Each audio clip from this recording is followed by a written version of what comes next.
자, 오늘 본문의 말씀은 하나님께서 아브라함에게 나타나셔서 이제 앞으로 일어날 일들에 대해서 하나님께서 말씀을 하고 계시는 부분입니다. 우리 오늘 본문 말씀에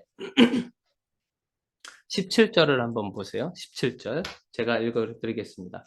여호와께서 이르시되 내가 하려는 것을 아브라함에게 숨기겠느냐? 라고 그렇죠? 하나님께서 아브라함에게 이제 앞으로 하나님이 어떤 일들을 행하실 것인 것에 대해서 지금 말씀해 주시겠다고 하시는 거예요. 숨기지 않겠다고 하는 거예요. 하나님을 하나의 친구처럼 여기는 거죠, 아브라함이. 그리고 하나님도 아브라함 친구처럼 여깁니다. 그래서 더 이상 숨길 일이 없다. 그래서 내가 아브라함 너에게는 앞으로 일어날 일들에 대해서 내가 너에게 설명해 주도록 하겠다. 그러면서 이제 그렇게 기록을 하고 있는 거죠. 우리가 이것을 뭐라고 신학적인 용어로 뭐라고 얘기하냐면 계시라고 합니다. 계시. 계시는요, 이게 덮여져 있었던 것, 그리고 가려져 있었던 것들, 보이지가 않잖아요. 가리면, 그리고 덮여 있으면 보이지가 않잖아요. 그 내용물이.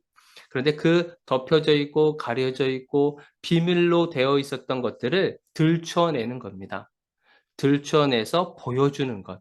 그것을 우리가 계시라고 말을 합니다. 그래서 계시를 보통 우리가 묵시라고도 부르거든요. 계시와 묵시 살짝 다르긴 하지만 그러나 거의 비슷한 동의어로 사용을 하기도 합니다. 그래서 우리가 성경에는 여러 종류의 성경책으로 기록되어 있는데 묵시 문학이라고 기록되어 있는 것이 있어요. 그것이 구약에는 다니엘서 그리고 신약에는 요한계시록이 있는데 이것은 철저하게 하나님께서 보여주셔야 그것을 해석할 수 있게 되는 거죠. 그래서 이 다니엘과 요한계시록을 우리가 묵시문학이다라고 이렇게 종류로 나누기도 해요.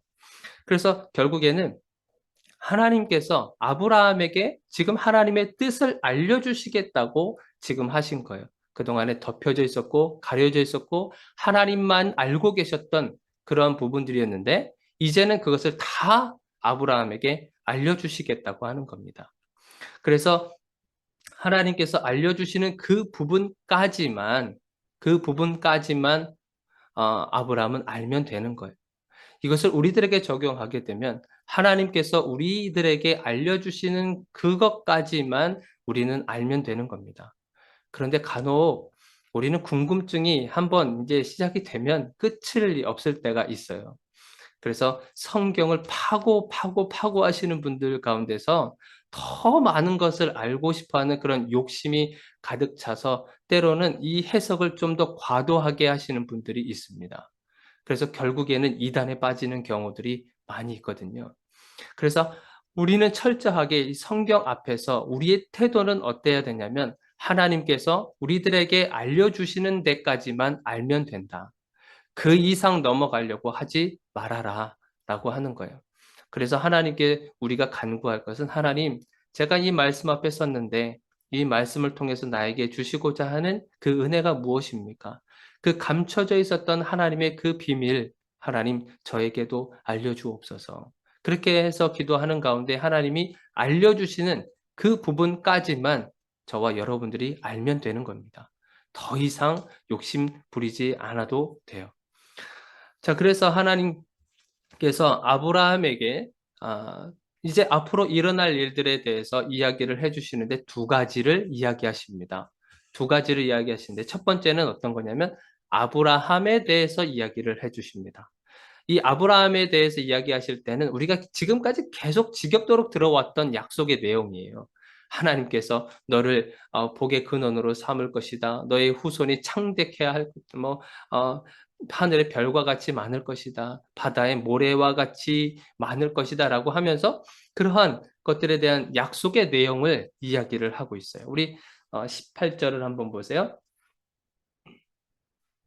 자, 18절을 한번 보시면 아브라함은 강대한 나라가 되고 천하 만민은 그로 말미암아 복을 받게 될 것이 아니냐.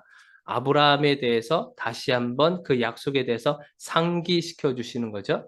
자, 아브라함을 통해서 무엇을 하시겠다고 하시는 거예요? 강대한 나라로 하나님께서 세우시겠다고 했어요. 하나님께서 아브라함을 통해 만들고 싶어 하셨던 나라의 모습이 뭐예요? 강대한 나라. 그러니까 하나님의 나라를 이야기하는 겁니다.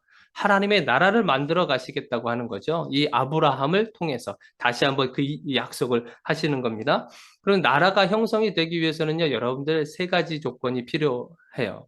세 가지 조건 혹시 기억나십니까? 자, 첫 번째는 국민이 있어야 돼요. 국민.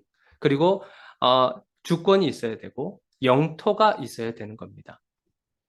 지금 아브라함을 통해서 하나님의 나라를 만들어 가시는데 지금 국민, 주권, 영토 이것을 지금 아브라함을 통해서 하나님의 나라를 만들기로 하셨다고 하는 것을 다시 한번 설명해 주시는 거죠. 국민을 만들어 가시는데 지금 국민이 몇 명이에요? 하나님이 역사하시는 것이 우리 인간이 봤을 땐 너무 느리다고 생각이 들죠? 처음에 하나님께서 아브라함을 부르셨을 때 나이가 몇 살인지 기억하십니까? 75살이에요. 근데 지금의 나이가 몇 살인지 아시죠? 99세입니다. 지금 몇 년이 흘러갔습니까? 24년이라고 하는 시간이 흘러갔어요. 근데 지금 자손이 약속의 자손이에요. 이스마엘을 빼고 약속의 자손이 지금 있습니까? 하나도 없어요. 24년 동안 별 소식이 없는 거예요. 하나님도 참 대단하시죠. 그리고 이것을 기다리고 있는 아브라함도 참 대단한 것 같아요. 우리는 기다리다가 그냥 지쳐 떨어졌을 것 같은데 24년이라고 하는 시간이 흘러갔는데도 아무런 소식이 없다는 거예요. 어쨌거나 하나님은요, 하나님의 속도와 하나님의 방법으로 지금 국민을 만들어 가시는 거예요. 그리고 주권 같은 경우는 뭐냐면 하나님께서 이 하나님의 백성들에게 부어주실 율법들, 십계명과 같은 그런 율법들을 주시는 겁니다. 그리고 영토 같은 경우는 지금 아브라함이 있는 곳이 어디예요? 가나안 지역이죠. 이 가나안 지역에 그래서 하나님의 나라가 강대한 나라가 이제 세워질 것이다라고 하는 것을 다시 한번 아브라함에게 상기시켜 주시는 겁니다. 그리고 나서 천하 만민의 복의 근원이 될 것이다라고 또 설명을 하고 계시죠. 후손들의 천하 만민의 어떤 복의 근원으로서 그 복을 누리면서 살아가게 하기 위해서는 반드시 해야 되는 것이 뭐냐면 여호와의 도를 지키게 하는 거예요. 자, 오늘 본문 말씀에 자, 어디냐면 19절을 한번 보세요. 19절. 내가 그로 그 자식과 권속에게 명하여 여호와의 도를 지켜 의와 공도를 행하게 하려고 그를 택하였다. 그러니까 아브라함을 택하신 이유도 지금 설명하고 계신 거예요. 후손들도 주지만 그 후손들이 그 복의 근원으로서 흘러나오는 복을 누리며 살아가게 하기 위해서는 반드시 여호와의 도를 지키게 해야 된다라고 하는 것을 이야기해 주고 있는 거예요. 그래서 하나님께서는 복을 아브라함을 통해서 후손들에게 흘려보내는데 그 후손들이 그 복을 누리기 위해서는 반드시 그 여호와의 도, 하나님께서 알려주실 그 율법과 이런 것들을 지켜가야 된다라고 하는 것을 다시 한번 이야기해 주고 있는 거예요. 그러니까 아브라함을 부르신 그 목적을 다시 한번 상기시켜 주시는 겁니다. 내가 너를 왜 불렀는지 아느냐? 내가 너를 왜 콜링했는지 아니? 바로 이러한 이유 때문인 거야. 하면서 다시 한번 아브라함에게 이 앞으로 일어날 일에 대해서 첫 번째로 말씀해 주고 있는 겁니다. 두 번째 하나님께서 아브라함에게 알려주신 그 두 번째 계시는 어떤 거냐면 소돔과 고모라에 대한 것입니다. 소돔과 고모라. 우리 20절과 21절 20절과 21절을 한번 보세요. 여호와께서 또 이르시되 소돔과 고모라에 대한 부르짖음이 크고 그 죄악이 심히 무거우니 내가 이제 내려가서 그 모든 행한 것이 과연 내게 들린 부르짖음과 같은지 그렇지 않은지 내가 보고 알려하노라. 소돔과 고모라에 지금 죄악이 가득 차 있다고 하는 것을 이야기하시면서 앞으로 소돔과 고모라에 대한 멸망의 하나님께서 예언을 지금 아브라함에게 하고 있는 겁니다. 근데 여기서 우리가 좀 질문을 하고 싶은 것이 뭐냐면 우리가 방금 21절에도 읽어봤지만 하나님께서 왜 직접 사람의 모습으로 오셔서 왜 이것을 직접 보시고 결정하시려고 하는 걸까라고 하는 거예요. 하나님은 다 알고 계시잖아요. 지금 저 높이에 계셔서 사람으로 내려오지 않으셔도 저 높이에 계셔서 소돔과 고모라 땅을 지금 지켜보고 계시고 다 알고 계시는데 왜 굳이 인간의 몸으로 오셔서 그것을 직접 확인까지 하시고 그런지 그렇지 않은지를 보시겠다고 했는가? 그러면 그리고 나서 또 하나 이 사실을 왜 아브라함에게 알려주셨는가라고 하는 거예요. 아브라함에게 얘기 안 하고도 그냥 소돔과 고모라를 그냥 멸하실 수도 있는 분이시잖아요, 하나님은. 그런 권한이 다 가지고 계신 분이시지 않습니까? 그런데 왜 굳이 이것을 아브라함에게 알려주셨는가라고 하는 거예요. 자, 이것은 왜 그러냐면 하나님께서 지금 이 이야기를 누구에게 하고 있는 거죠? 아브라함에게 하고 있다는 것이 중요한 겁니다. 지금 아브라함에게 직접 이 이야기를 하고 계시는 거예요. 그렇다고 한다면 지금 이런 거죠. 듣고 있는 지금 아브라함과 그리고 그의 후손들에게도 이것이 또 하나의 어떤 게 될까요? 경각심을 불러일으킬 수 있다고 하는 거죠. 왜 여러분들 학교 다니다 보면 학교 교실에서 막 말썽 피우는 애들이 꼭 한두 명씩 있지 않습니까? 그런데 이제 담임 선생님이 어, 본보기로 한번 이렇게 매를 대시는 경우가 있었죠. 어, 그래서 정말 말썽쟁이인 그 한 명을 딱 불러다가 이 아이를 엎드려 뻗쳐시키고 엄청나게 세게 매를 댑니다.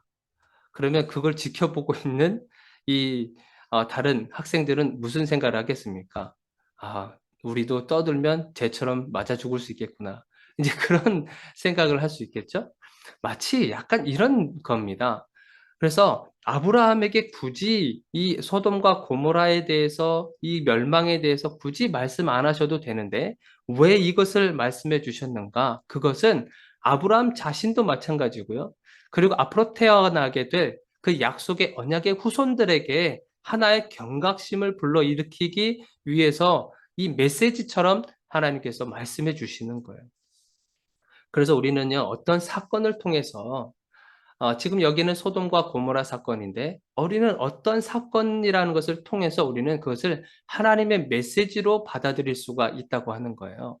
하나님은 이런 것을 말씀해 주시기 위해서 이것을 위해 어떤 사건들을 마련해 주신다고 하는 거예요. 그래서 때로는 우리가 사실 모든 시시콜콜한 모든 사건들을 다 이렇게 우리가 하나님의 메시지로 들을 필요는 없지만 그러나 중요한 그런 포인트가 될 만한 그런 일들이 지금 심심찮게 일어나고 있다는 것을 여러분들이 짐작할 수 있으실 거예요.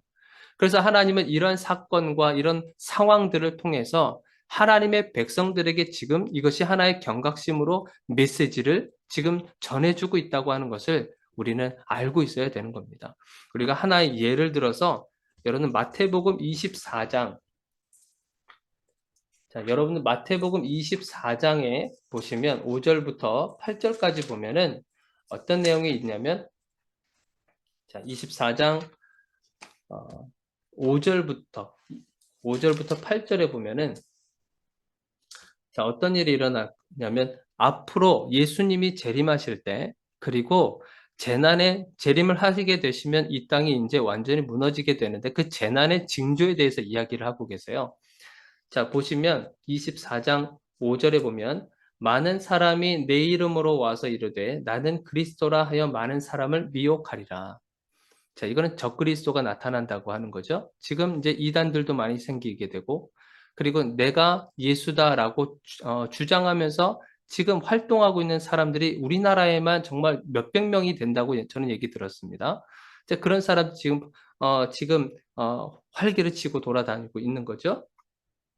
자, 그리고 6절에 보니까 난리와 난리 소문을 듣겠으나 너희는 삼가 두려워하지 말라. 이런 일이 있어야 돼. 아직 끝은 아니니라. 이것은 시작에 불과한 거예요. 그리고 7절에 보니까 민족이 민족을, 그리고 나라가 나라를 대적하여 일어나겠고, 곳곳에 기근과 지진이 있으리니.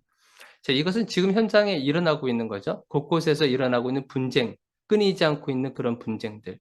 그리고 전쟁도 있고, 그리고 기근이 있고, 그리고 가뭄이 있고, 이러한 열악한 그런 환경들이 지금 곳곳에서 일어나고 있다고 하는 거예요. 그런데 이것은 재난의 시작이라고 지금 성경에서 마태복음에서는 말씀해 주고 있는 거예요. 지금 이제 시작이라고 하는 겁니다. 그러니까 이러한 현상들이 나타나면 하나님께서 우리에게 말씀해 주실 이 메시지가 있다고 하는 것을 우리는 알 수 있다고 하는 것이에요. 그래서 어, 지금 소돔과 고모라 이 사건을 통해서 하나님은 아브라함에게 이런 경각의 메시지를 지금 주고 있다고 하는 거예요. 그래서 결국 이 소돔과 고모라는요, 멸망의 심판을 받게 됩니다. 멸망의 심판을 받게 되는데 지금 아브라함이 무엇을 하고 있는 거예요? 소돔과 고모라를 하나님께서 멸망하시고 심판하시겠다고 했는데 지금 아브라함은 하나님과 지금 어떤 일을 하고 있냐면 소돔과 고모라 땅을 위해서 지금 간구하고 있는 거예요. 이 땅을 하나님 의인과 악인을 함께 멸하시려고 하십니까? 하면서 일단 대화의 물꼬를 트죠. 하나님과 대화를 하는 거예요. 자, 이 대화하고 있는 이 장면이 지금 소돔과 고모라를 위한 하나의 중보 기도로 우리가 볼 수 있는 겁니다. 소돔과 고모라는 하나님께서 멸망하시기로 작정하셨습니다.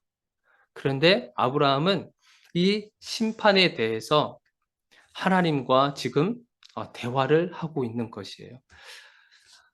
왜 이 소돔과 고모라 이 멸망 소식을 듣고 왜 이 아브라함이 하나님과 이런 대화를 하게 했을까요? 그것은 그 땅에 지금 누가 살고 있습니까? 조카 롯이 살고 있어요.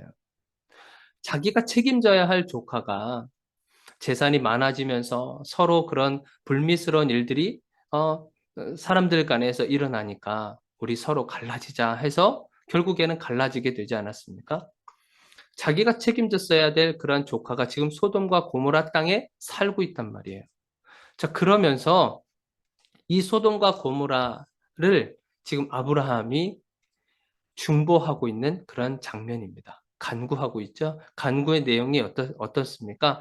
하나님 앞에 기도하죠. 하나님 앞에 물어보잖아요. 하나님, 소돔과 고모라 땅에 의인이 50명만 있어도 의인이 50명만 있으면 하나님께서 결정하셨던 그 심판을 용서해 주실 수 있으시겠습니까? 그렇게 물어봅니다. 그랬더니 하나님께서 대답을 마찬가지 그렇게 하셨죠. 그래, 의인 50명 있는지 한번 찾아봐라. 그러면서 또 아브라함이 45명은 어떻습니까? 그렇죠? 그럼 또 하나님께서 그래, 45명 있는지 한번 찾아봐라. 40명, 30명, 20명, 이제 10명까지 내려가, 10명까지 내려갑니다. 그래, 너가 한번 말한 대로 한번 찾아봐라. 찾을 수 있는지, 만약에 찾을 수만 있다면 내가 결정한 그 심판을 내가 하지 않겠다. 그렇게 말씀하신 거예요. 아브라함과 하나님과 이 대화가 참 인격적이지 않으십니까?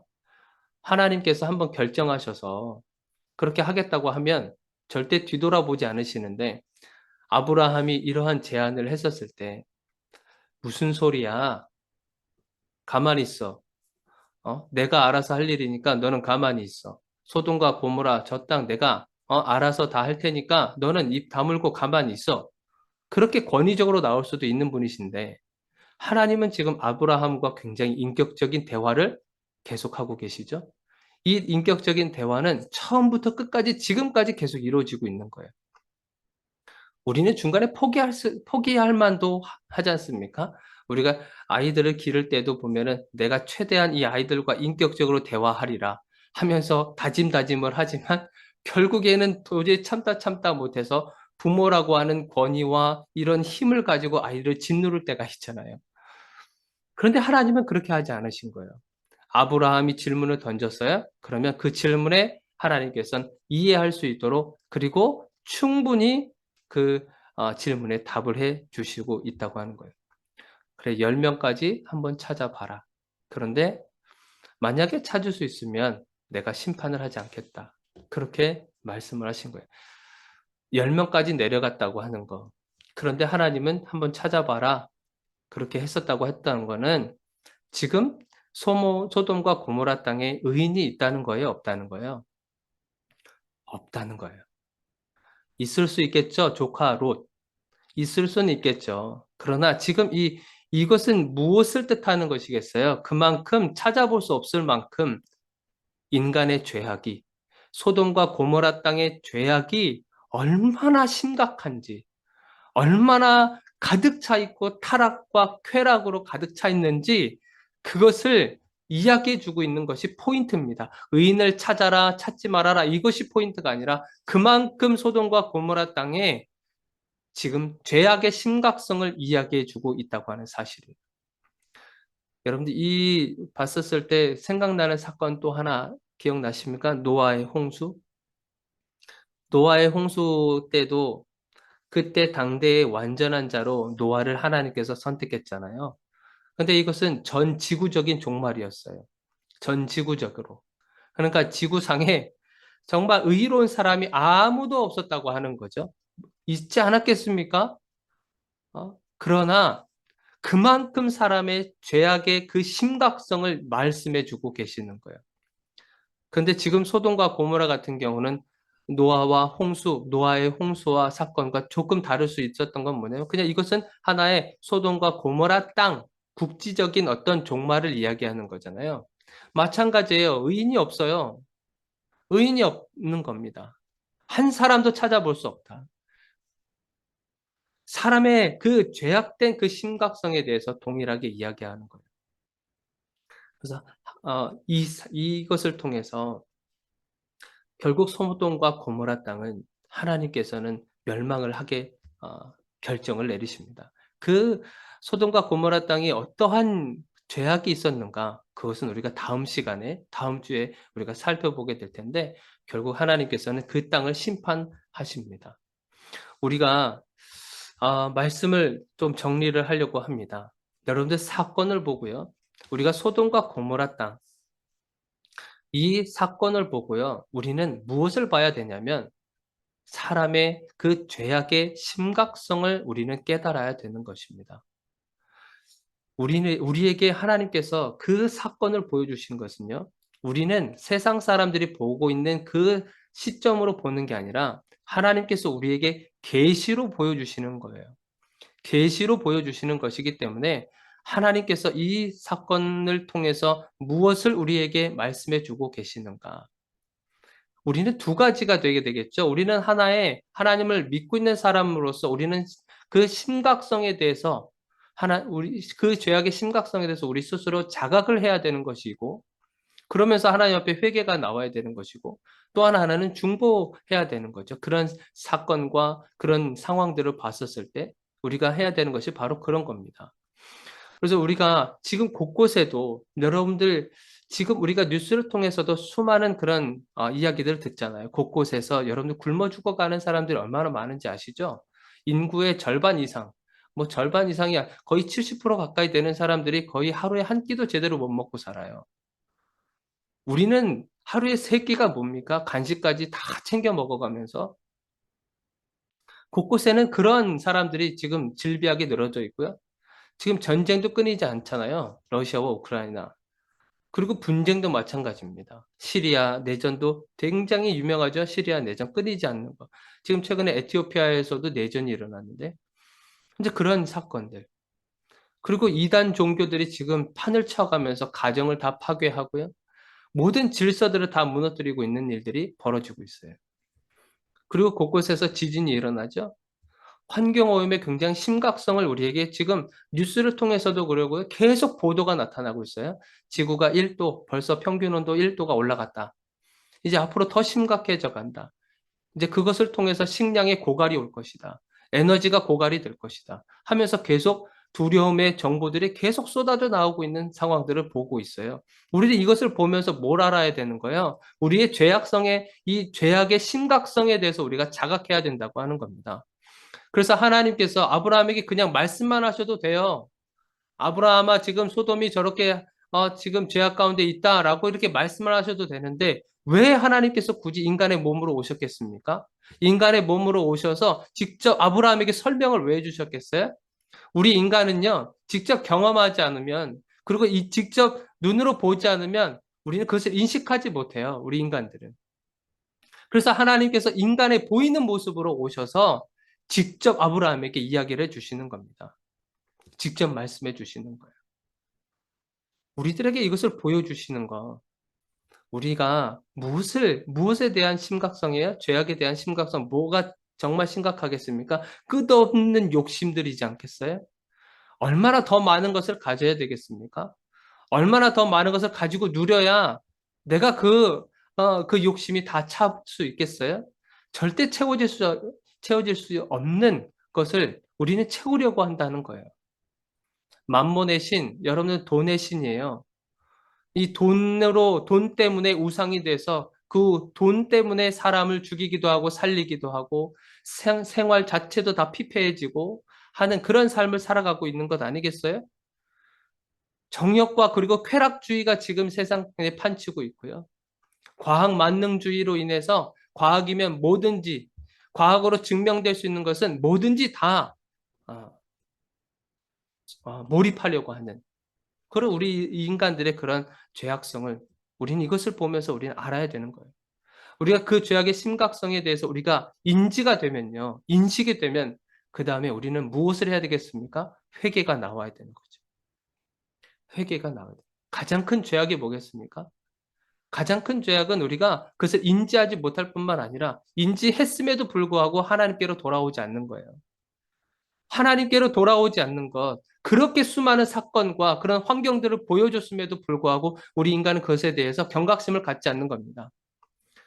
우리 믿는 사람들이 먼저 사실은 이 경각심에 대해서 여러분들이 그 심각하게 받아들일 필요가 있는 거죠.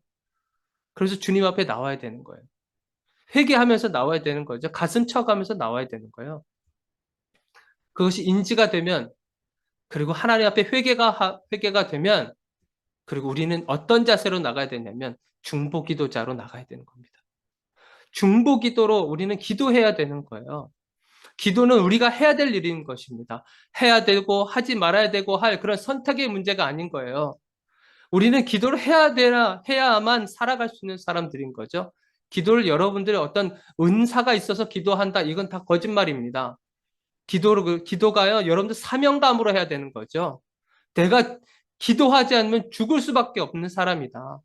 그런 사명감을 가지고 우리는 기도해야 되는 거예요. 여러분들 그 기도에 대해서 사무엘이 뭐라고 이야기한지 아십니까? 기도에 대해서 사무엘이 뭐라고 이야기했냐면 사무엘상 12장 23절에 정말 충격 같은 그런 고백을 했어요. 뭐라 그랬냐면 나는 너희를 위하여 기도하기를 쉬는 죄를 여호와 앞에 결단코 범하지 아니하겠다. 기도하기를 쉬는 죄라 그랬어요. 여러분 죄가요.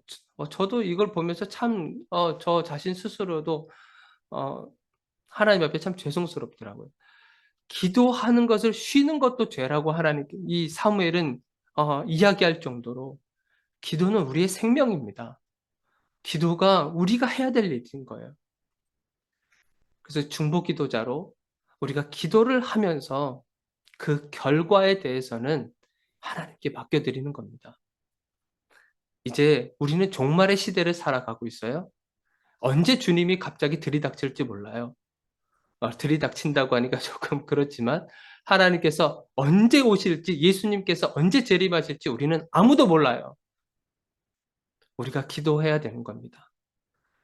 우리의 영혼을 위해서 기도하시고 우리 주변에 있는 영혼들을 위해서도 기도하시고 그 기도는 우리의 사명이고요. 그 기도에 대한 결과는 하나님께 맡겨드리는 거예요.